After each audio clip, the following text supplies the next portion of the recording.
करायची म्हटली की जरा चुरून म्हणून खायला हवी, म्हणजे भाकरीसोबत, भातासोबत किंवा पोळीसोबत आपल्याला खायची जर म्हटलं तर रस्सेदार भाजी पाहिजे. आणि रस्सा करायचा म्हटलं की मसाल्याचं वाटण खूप करावं लागतं. तर खूप कमी साहित्यात आणि कमी वाटणात म्हणजे सोप्या पद्धतीने अगदी झटपट होणारी भाजी जर करायची असेल तर अगदी सोपी भाजी आहे आणि झणझणीत रस्सेदार भाजी. तर ती कशी करायची आपण बघणार आहोत इथे. तर त्यासाठी मी काय केले, इथे शेवग्याच्या शेंगा घेतल्या, चांगल्या 5 ते 6 शेवग्याच्या शेंगा आहेत आणि जाडसर आहेत थोड्याशा, खूप बारीक नाही, थोड्याशा जाडसर असल्या की आतमध्ये जी ग्रेव्ही असते आपल्याला ती पाहिजे असते ती आहे. तर ती व्यवस्थित आपल्या शेंगा धुवून घेतल्यानंतर काय करायचंय, आपल्याला ज्या आकारात लागतील त्या आकारात आपल्याला त्याचे काप करून घ्यायचे आणि वरचं साल जे आहे ते साल काढून घ्यायचंय, म्हणजे शेंगा शिजायला आणि करायलाही सोप्या जातील. तर ते पूर्ण शेंगाचे साल काढून झालेत आपले. काढून झाल्यानंतर काय करायचं, आपल्याला हे एका बाउलमध्ये घ्यायचे, म्हणजे काय करता येईल आपल्याला स्वच्छ पाण्याने धुवून घेता येईल. परत आपण धुवून घेणार आहोत. थोडासा जो तुरटपणा असतो शेंगाला तो आपल्याला कमी करायचा आहे. तर त्यासाठी मी एका बाउलमध्ये काढून घेतलंय. काढून घेतल्यानंतर आपल्याला पाणी घालायचं, पाण्यात आपल्याला धुवून घ्यायचं, एकदाच घालायचं पाणी, डबल पाणी घालण्याची गरज नाहीये. तर व्यवस्थित आपल्याला धुवून घ्यायचं. धुवून घेतल्यानंतर काय करायचं, एक कढई ठेवायची आहे, म्हणजे भांडं ठेवायचंय. आपल्याला त्या भांड्यात पाणी घालायचंय. पाणी घालून आपल्याला उकळी आणून घ्यायचं, म्हणजे उकळून घ्यायच्या शेंगा. त्यासाठी मी चांगलं 2 ग्लास इथे पाणी घालून घेतले कढईमध्ये. 2 ग्लास पाणी घातल्यानंतर काय करायचंय, आपल्याला त्यात मीठ घालायचंय. शेंगाच्या पुरतच मीठ घालायचं, जास्त मीठ नाही घालायचं. थोडंसं मीठ घालून घेतले. मीठ घालून घेतल्यानंतर हळद सुद्धा घालायची, अर्धा चमचा हळद आपल्याला पाण्यामध्ये व्यवस्थित मिक्स करून घ्यायची आहे. मिक्स करून घेतल्यानंतर आपण शेंगा ज्या घेतलेल्या आहेत त्या घालायच्या आहे. तर पाणी उकळी याच्या आतच आपल्याला घालायचे आहेत, म्हणजे काय होईल, आपल्या शेंगा शिजेपर्यंत तोपर्यंत आपल्याला जे वाटण करून घ्यायचं आहे, अगदी सोप्या पद्धतीचं जे वाटण आहे ते करून घ्यायचं आहे. तर ते पूर्ण शेंगा घालून झाल्यानंतर काय करायचं, चमच्याच्या सहाय्याने मिक्स करायचं. झाकण वगैरे आपल्याला ठेवायचं नाहीये. आपल्याला उकळी येईपर्यंत आपण वाटण भाज करून घेणार आहोत. तर वाटण करण्यासाठी आता काय करायचं, शेंगा बाजूला ठेवायच्या आहेत आणि कढई घ्यायची आहे. तर आपण कढई घेतल्यानंतर काय करायचं, चांगला अर्धा चमचा तेल घालून घ्यायचंय. अर्धा चमचा तेल घालून झालं की लगेचच आपल्याला त्या शेंगदाणे घालायचे आहेत. तर अर्धी वाटी, छोटी जी वाटी असते त्याने अर्धी वाटी, म्हणजे पोह्याचे जर चमचे म्हटले तर 3 चमचे शेंगदाणे घेतलेले आहेत आपण. शेंगदाणे आपल्याला खरपूस भाजीपर्यंत भाजून घ्यायचे आणि आपण थंड तेलात त्यासाठी घातले आणि थंडी कढई जी आहे नंतर गॅस सुरू केलेला आहे आपण, म्हणजे शेंगदाणा जसं जसं भाजेल तसं फुलायला लागेल आणि आतपर्यंत भाजला जाईल आणि त्याचा फ्लेवर जो आहे भाजीला खूप छान येईल. त्यासाठी आपण शेंगदाणे व्यवस्थित भाजून घेतोय ते. तर शेंगदाणे चांगले आपले ब्राऊन होईपर्यंत आणि फुटेपर्यंत आपण तळतळेपर्यंत शेंगदाणे भाजून घेतलेले आहेत.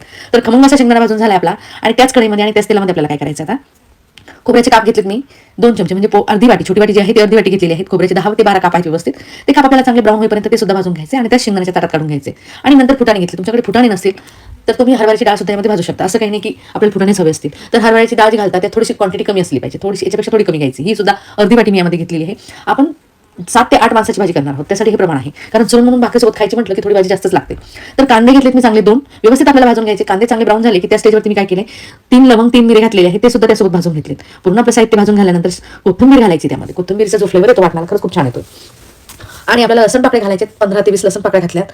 लसण पाकळ्या आणि कोथिंबीर घालून झाला की थंड सारण होऊ द्यायचे आणि नंतर आपल्याला मिक्सरच्या भांड्यात त्याचं वाटण करून घ्यायचे. तर वाटण करून घेण्यासाठी आपण मिक्सरच्या भांड्यात थोडंसं पाणी घालून त्याचं वाटण करून घेणार आहोत. तर मसाल्याची पेस्ट करून आपण बाजूला ठेवलेली आहे. तोवर आपल्याला ज्या शेंगा आहेत त्या बघणार आहोत. तर इथे शेंगा आपल्या चांगल्या उकळून झाल्यात, म्हणजे आपण बघणार आहोत किती शिजले आहेत ते. तर आपण चाळणीमध्ये काढून त्याला दाबून बघणार आहोत, म्हणजे आपल्याला चेक करून बघायचे. तर चांगल्या 70 ते 75% शिजलेले आहे. 25% आपल्याला शिजू द्यायचे नाही, कारण ग्रेव्हीमध्ये सुद्धा शिजल्या पाहिजे त्या. तर ग्रेव्हीमध्ये आपण 5 मिनिटं शिजवणार आहोत, 3 ते 4 मिनिटं तरी शिजून घ्यायचे आपल्याला. तर एका बाउलमध्ये आपण काढून घेतल्यात पूर्ण शेंगा काढून घेतल्यानंतर काय करायचं, तेल घालायचं चांगलं. अर्धी वाटी मी तेल घातले. तेलामध्ये आपल्याला लसणाची पेस्ट घालायची, आबडधोबड कुटलेली.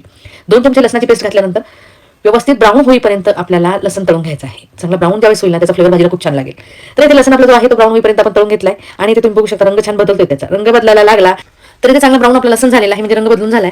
तर आपल्याला काय करायचं, जे वाटण आपण मिक्सरच्या भांड्यात करून घेतलंय, आपण शेंगदाणे, कांदा आणि खोबरं जे भाजून घेतले ते आपल्याला काय करायचंय, या तेलामध्ये घालून घ्यायचे. तेलामध्ये घालून घेतलं आणि पूर्ण मसाला फ्राय करून घ्यायचा आपल्याला.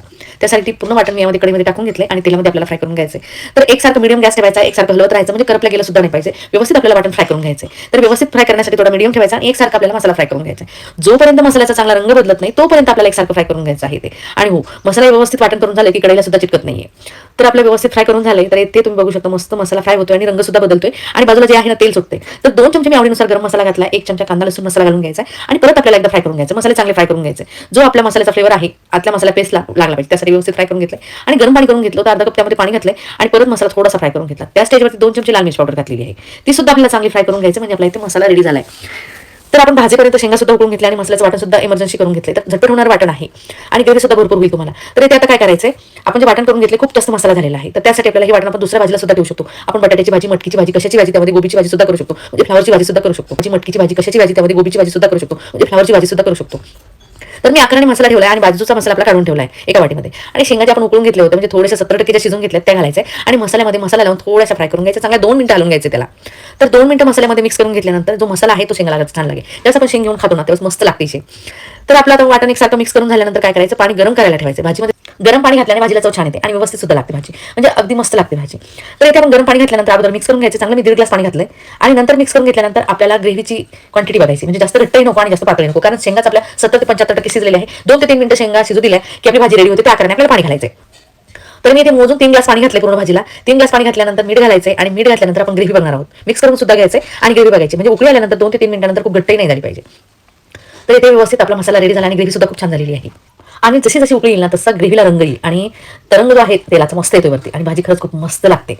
तर अगदी उकळी आलेली आहे भाजीला आणि शेंगा सुद्धा खूप छान शिजलेल्या आहे. तर मस्त वरून कोथिंबीर घालायचं आहे आणि भाकरीसोबत किंवा भातासोबत किंवा पोळीसोबत चुरून वरून खायला तुम्हाला मस्त भाजी झालेली आहे. एकदा तरी ट्राय करून बघा. ट्राय केल्यानंतर तुम्हाला कळेल शेवग्याची भाजी कशी झालेली आहे. तर अगदी सोपी आणि पटकन होणारी आहे आणि सर्वांनाच आवडेल अशी आहे. आणि तुम्ही भरपूर क्वांटिटीमध्ये मसाला सुद्धा करू शकता. 2दा करून भाज्या सुद्धा करू शकता तुम्ही त्यामध्ये. आणि हो, मसाला हा फ्रीजरमध्ये ठेवायचा, बर्फ झाला तरी चालेल, म्हणजे तुम्हाला बर्फ फ्राय करून घेतलं की भाजी तुमची रेडी होईल. तर अगदी सोपी आणि पटकन होणारी भाजी, म्हणजे ग्रेव्ही तुम्हाला कशी वाटली आणि शेंगाची भाजी कशी वाटली हे कमेंटमध्ये मला नक्की कळवा. तुम्हाला जर हा माझा व्हिडिओ आवडला असेल आणि भाजी करण्याची पद्धत आवडली असेल आणि तुम्ही माझ्या चॅनलवर नवीन असाल तर माझ्या चॅनलला सबस्क्राईब, लाईक, शेअर, कमेंट करायला विसरू नका. तर चला भेटूया अशा सोप्या आणि झटपट होणाऱ्या भाजीसोबत. तोपर्यंत बाय बाय.